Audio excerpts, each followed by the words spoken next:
Every year, hundreds of people die in avalanches. Avalanches are when snow on mountains is triggered to start cascading down and destroying everything in its path.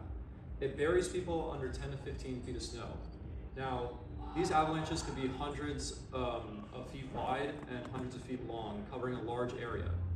The current search and rescue method is to look for these. This is an avalanche beacon. People who are caught in avalanches are hopefully wearing these, and they transmit a radio pulse every 1 second. Rescuers use their own avalanche beacon to try to find this radio pulse by doing a grid search along the entire avalanche field. This process can take hours, and realistically, people buried in avalanches only have around 15 minutes to live.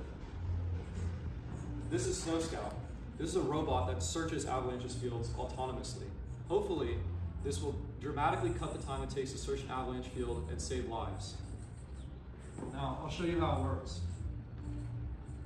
I can control SnoScout from my computer just using the keyboard.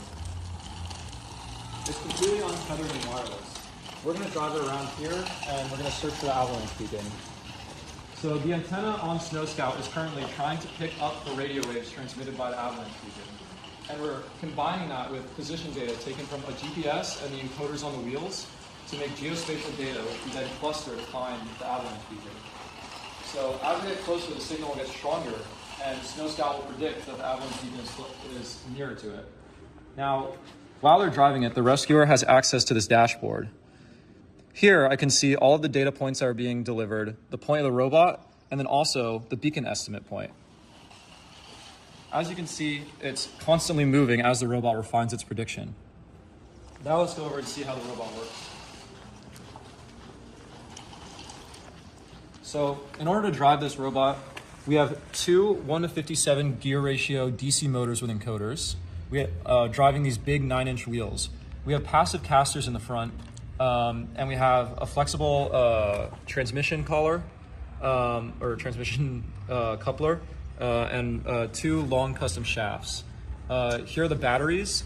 In order to do the signal processing, we have this multi-directional antenna, and it's going into this receiver, which goes into the onboard computer. This is a Raspberry Pi 4. This is basically what is doing the beacon detection and deciding where the beacons are. Next, we have two ESP32s, one connected to the computer, one connected to the robot. This is how we do our wireless communication and control the robot. Here we have a GPS antenna, and this is what gives us the position of our robot so we can geolocate the data. That's how our robot works.